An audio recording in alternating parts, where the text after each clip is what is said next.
Hi, how are you? I'm good. How are you? Okay, so I'm also good. So, can you introduce yourself? Yeah, I'm Manish Agrawal, and I'm working as a Deputy General Manager in Indian Oil Corporation Limited, and presently posted in Mumbai. Yeah. Okay, very good to hear about you. Okay, so let me introduce myself. My name is Pallavi Dhingra, and I'm an English trainer by profession. And I have been teaching English for last 11 years. And I am here to help the people to improve their English. And I really love to do shopping. These are my hobbies. Wow. How do you do that? Whenever I feel so much of stress, so I go for shopping, and I feel so happy buying things for myself. Okay, great. So in English learning, what things you encounter while you are teaching English to the youngsters or learners? See, I tell you, when I'm teaching English, my main focus is presentation because nowadays the kind of the world we are living is everyone wants to be presentable. So, speaking English is important, but the way you are speaking English matters a lot. So, my main focus is presentation. And I look for the areas of improvement of the student according to their way of speaking. Accordingly, I work on them. So Wow. these are the areas that I focus on. Like I go for practical training. I do not believe in lecturing my classes. I believe that the student should speak more and more, and I will be guiding the student. Okay. So most of your students comprises teacher is students or the other walks of the life from the other See, I sectors tell you, also. I have students of all the ages in so many years. I teach people for IELTS. I teach like professionals also, engineers also. I have like mostly NRI students from outside India. Only after Corona, I have students from India. But before Corona, I have like 100% students from outside India as I have been teaching full time. So I have all the age groups. And even I have love for kids also. I do teach kids also sometimes. Okay.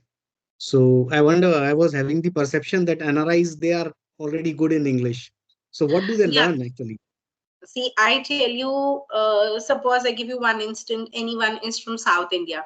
They are very good in their technical skills. They go and settle over there. They speak English, but still they wonder to get promotion. They are not able to express themselves very well. So at that part, they wonder only their communication skills is something a hamper for them to improve. Recently, I have a student from US. He has been there for last 20 years, but still he wonders now at this point that he needs improvement. Why? Because his kids, they are grown up, they speak very good English, and they demand their father to be well enough. So this is the reason that he is learning now at the age of like 46, 47. So this was his reason. So many people, some college students, they wonder, like those who are from India, they just wonder that we are not very good as per the mark of the international students over there. So everyone, they have their different like level of learning or the different reason. For instance, like we Indians, if somebody would start asking us grammar rules or so, we do not know very well about Hindi. So similarly is with them, though they go over there, they start speaking, but they do not speak up to the level it should be spoken. So this is the reason they learn. And I always wonder, if you keep on learning it, you keep on practicing that thing, you perform at it at its best. Okay, it is information for me. And you conduct the online classes or offline classes or both? I only conduct online classes, full time online I teach. I don't teach offline at all. Even once I taught my niece also online. Okay. So what are you mantras you can share with me? The three mantras, at least you can share how to improve our English for people like us who are corporate, working in corporate, or people who are aged like us for more than 40 years of age, and they are not from the background of very good English. How can they improve? The three mantras See, you can I share? tell you, Number one is being patient. You should be patient enough.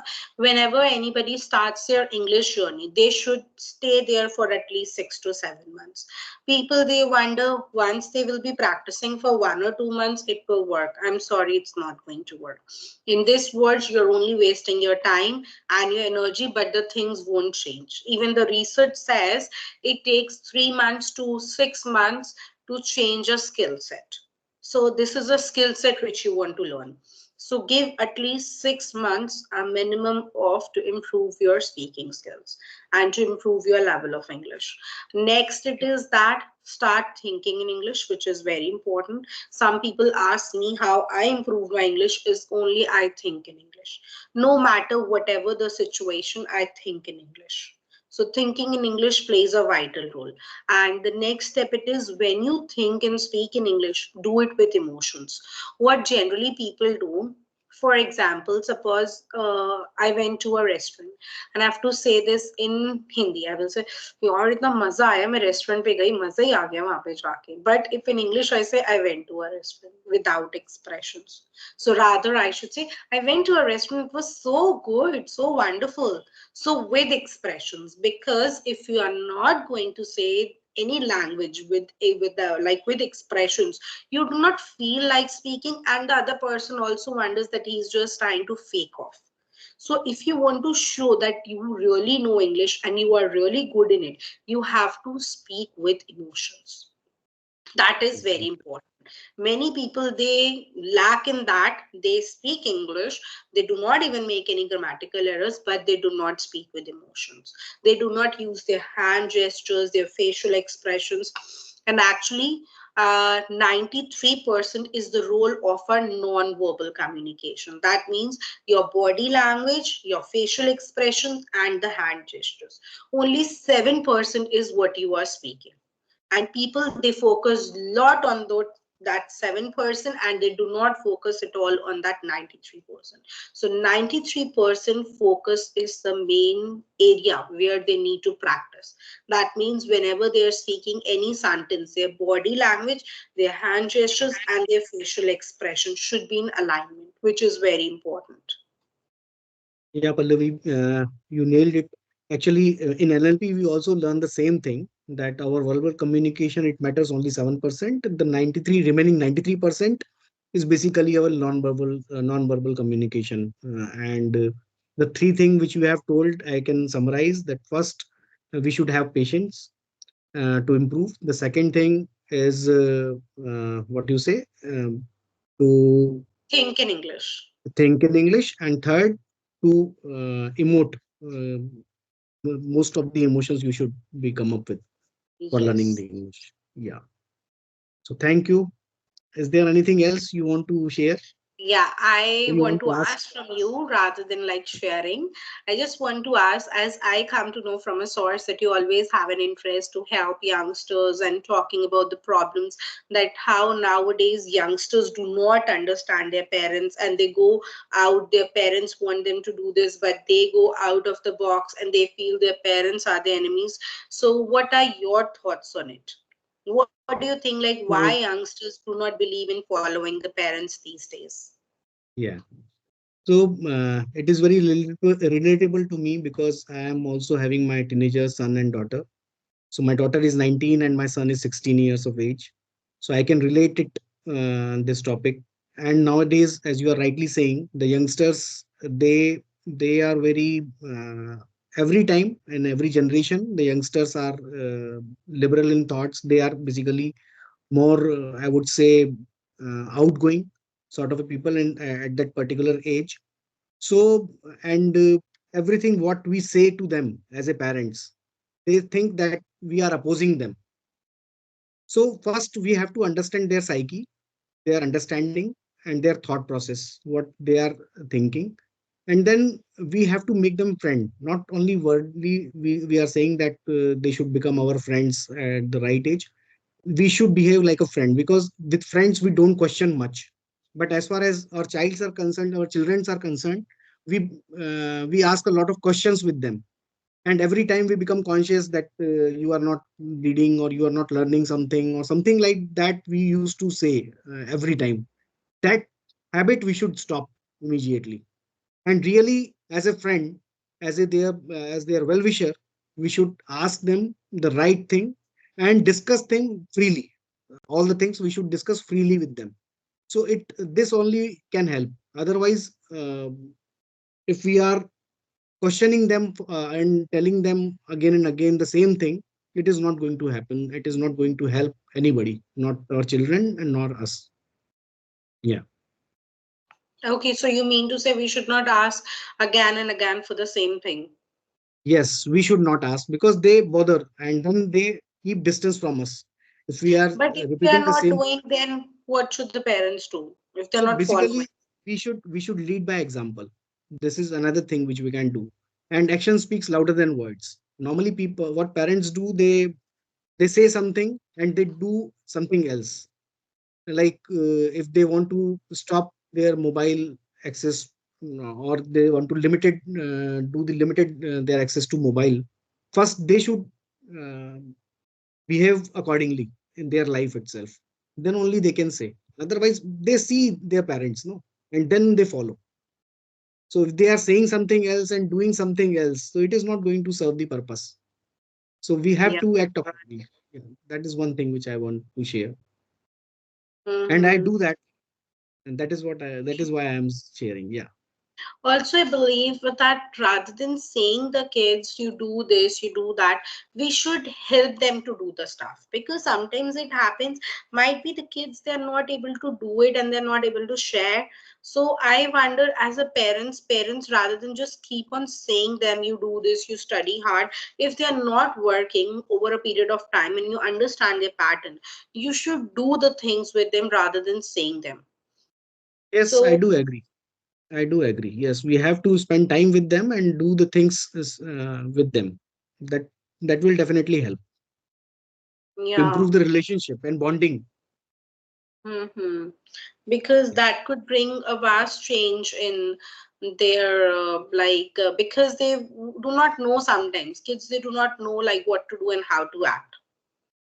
Nowadays, you go to any hotel, a family sits like father, mother, and their son and daughter. Like, for example, let's say this two, all four are busy in their own world, their virtual world. Everybody is on his or her own mobile. They are working Hmm. with their own mobile and they are not discussing. They We should spend time together and discuss the things uh, together to sort out the issues or to discuss the issues, the main issues or the issues they are facing in their life. We should discuss as much as possible. Yes, you are right. So how do you think we can motivate the youngsters, motivate the kids? So to motivate the kids, first you have to act accordingly. You have to be self motivated first. If you are not motivated yourself, then how can you motivate your children or youngsters? So first you become motivated, and for becoming yourself motivated, you should basically be first. You should be very healthy. You should be healthy. If you are falling sick again and again, or you are not very healthy, then this is the first thing you should pay attention to, and your with your children also, that you should be healthy. And then with positive mindset, you should act with the positive mindset all the time, and try to learn something in your life that gives you a different perspective in your life. So if you are following these things, then only you can help your youngsters or the children to get new things in their life, or to learn Mm, something new, or to get yes, you're right. motivated. Yeah. So I could just guess it out that you mean to say like the right way of communication and the right way, the way we express and the way we act matters a lot. And I also believe that communication skills plays a very important role, not only talking with the kids, with any relationship, the way we communicate changes the trajectory of that relationship. So one should learn this art, that the way you are communicating and putting your thoughts across to that person really matters, because most of the relationships are destroyed only when we do not know how to convey our thoughts well. Yeah. So if I you understand how to convey your thoughts well, surely one can have a better relationship. Not only relationships, even in the corporate world, in your life, in your job life also, communication matters a lot. It plays a very vital role when you are communicating to your superiors, your seniors, to your colleagues, or your subordinates. Everywhere, the communication is the key, Mm-hmm. and that is why it is very important. Yeah, you are right. Okay, so it was really lovely connecting with you. If time permits, we'll meet again. Thank you. Okay, bye.